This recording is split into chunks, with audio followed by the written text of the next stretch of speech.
তো প্রত্যেকটা মেয়েরই সংসারের কাজ থেকে সকালে উঠে সবাই কাজ করে আসলে।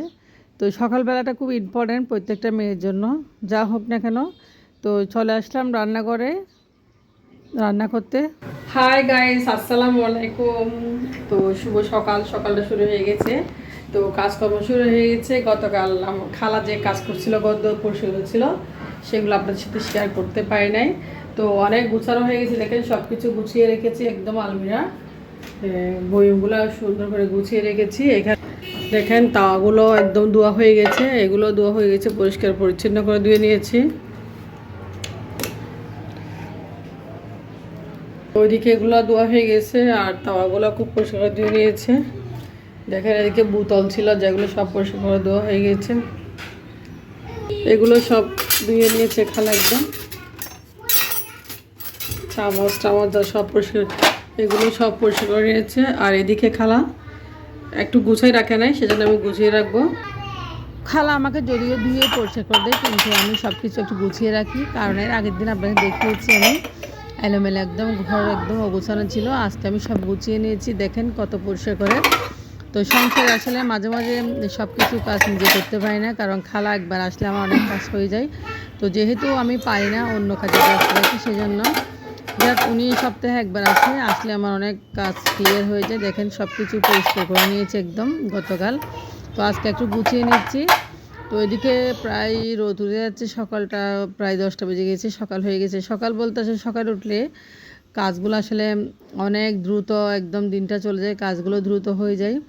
তো আমি আমার ভিডিওগুলো আপনার সাথে শেয়ার করতেছি, আশা করি আপনাদের কাছে ভালো লাগবে। ভালো লাগলে চ্যানেলটা অবশ্যই আপনারা সাবস্ক্রাইব করে পাশে থাকবেন, আর আমার পাশে থাকবেন, একটু সাপোর্ট করবেন বেশি বেশি করে।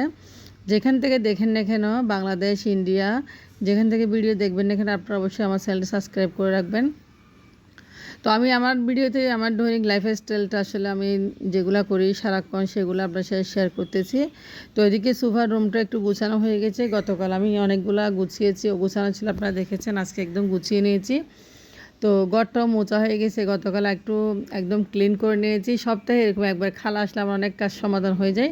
তো ফ্রিজটা একদম আসলে পরিষ্কার হয়ে গেছে। এই ফ্রিজটা আসলে অনেক দিনের, অনেক পুরানো ফ্রিজ, কিন্তু তারপর অনেকটা পরিষ্কার রেখেছি। এই ফ্রিজটার বয়স প্রায় 11 বছর 10 বছর হয়ে গেছে।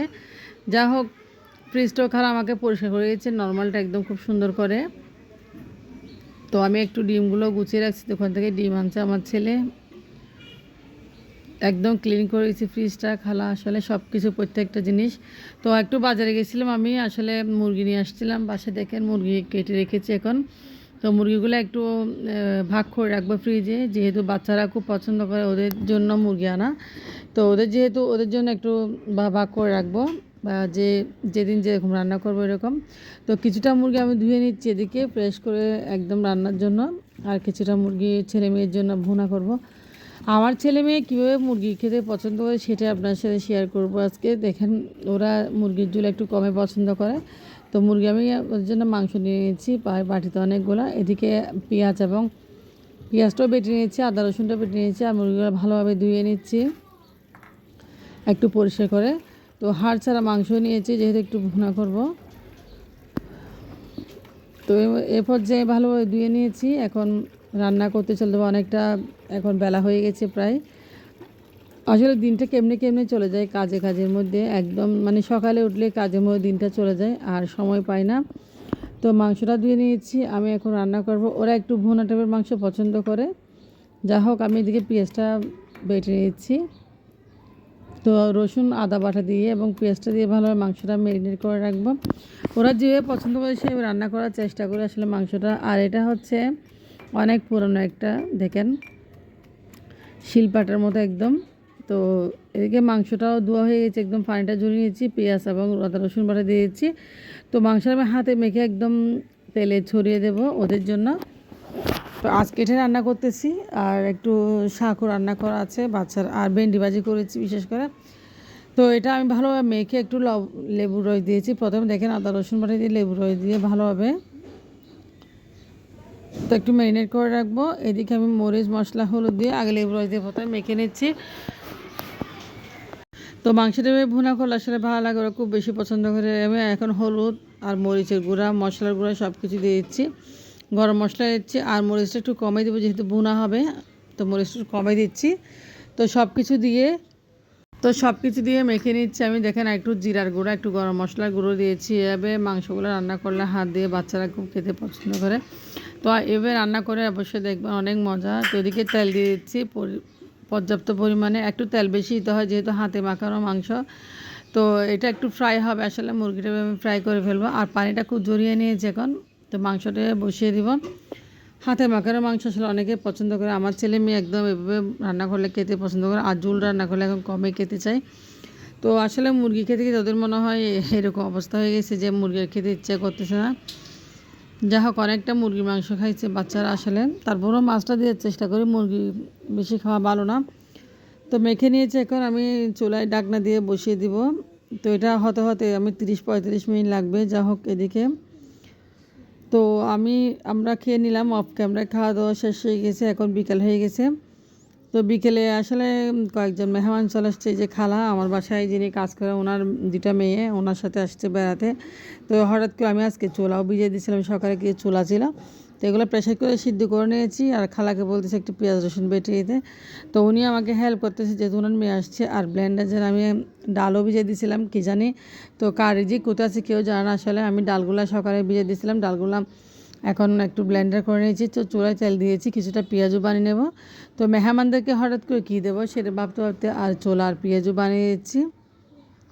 তো হাতের কাছে যেটা আছে ওটাই দিয়ে আপ্যায়ন করতেছে, আসলে কিছু করার নেই। বিকেলবেলা ওনারা হঠাৎ করে আসছে, আর মেয়েগুলো আমার কাছে প্রায় সময় আসে, খুব ভালো মোটামুটি। তো আপ্যায়ন না করলে হয় না আসলে। তো ঈদের সময় ওরা আসে নাই, তো খালা দেখে নিয়ে আসছে। তো পেঁয়াজগুলো বানানো হয়ে যাচ্ছে, একদম মুচমুচো হয় পেঁয়াজগুলো, দেখে বুঝতে পারতেছেন পেঁয়াজগুলো খুবই ভালো লাগতেছে। তো দেখেন খুব সুন্দর পেঁয়াজু বানিয়ে নিয়েছি একদম। তো পেঁয়াজগুলো একটা কালার চলে আসছে, এই পর্যায়ে পেঁয়াজগুলো আমি নামিয়ে নেব। এখন বানানো হয়ে গেছে। এদিকে চুলাগুলা প্রেশার কুকার থেকে একটু মোল্ড আউট করে নিয়েছি, চুলাগুলো রান্না করব। তো চুলাটা দেখেন একদম সিদ্ধ হয়ে গেছে, হাত দিয়ে টিপে দেখাচ্ছি, খুব সুন্দরভাবে সিদ্ধ হয়ে গেছে। প্রেশার কুকার আসলে তো ঝামেলাবিহীন কাজ করতে হলে প্রেশার কুকার আসলে খুব তাড়াতাড়ি হয়ে যায়। তো দেখে খালা আছে, খালাও কাজ করতেছে, আসলে উনি আসলে কাজ করে দেয় আমাকে। যাই হোক চুলাগুলো আমি একটু এখন ভেজে নেব। তো চুলাগুলো ভাজা হয়ে গেছে এখন দেখেন। তো আমি এদিকে ওদেরকে ভালোভাবে নাস্তাটা দিয়েছি, চুলা আর পেঁয়াজু আর মুড়ি। তো চা অবশ্যই বানাবো। তো মেহমান আসলে আসলে হাতে খেয়ে যা আছে তাই দিয়ে দিতে হয়, কারণ আবার কখন আমি কি বানাবো, এখন হঠাৎ করে ওরা আসছে। তো আমার ছেলেকে বলছিলাম, ও খাবে না, ও আসলে চুলা খায় না, ও অন্য নাস্তা খুঁজতেছে, আসলে খুব বিরক্ত করে ফেলে চুলা খেলে, এমন কি সমস্যা, আর বাচ্চা আসলে খেতে চায় না। যা হোক আমি সবাইকে প্লেটে প্লেটে করে দিচ্ছি, সবাই খাওয়ার জন্য একদম সার্ভ করে দিচ্ছি। তো এদিকে দেখেন আমি সবাইকে দিচ্ছি। আর তো আমার খুব ভালো লাগতেছে বিকেলবেলা এরকম চুলা ঝাল ঝাল খেতে পছন্দ লাগে। তো আর একটা আপু আসছে বাসায়, একটা আপা আমাকে খুব বেশি দেখতে পারে, উনি আসলে উনি আসছে, তো মেহমান অনেক। তো সব কিছু দিয়েছি টেবিলে এখন। তো আমার হাজব্যান্ডও অফিস থেকে হঠাৎ করে চলে আসছে, কারণ তার পরীক্ষা আছে একদিন পরে, সে চলে আসছে।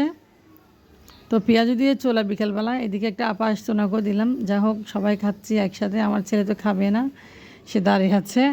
তো আমিও আসলে খেয়ে নেব, আমার খুব পছন্দ বিকেলবেলা। তো এই হচ্ছে ওই মেয়েটার মেয়ে, আসলে খুব ভালো বাচ্চা মানুষ, অনেক পছন্দ হয়েছে তার এই নাস্তাটা। তো আজকের ব্লগে একটু পর্যন্ত, আল্লাহ হাফেজ।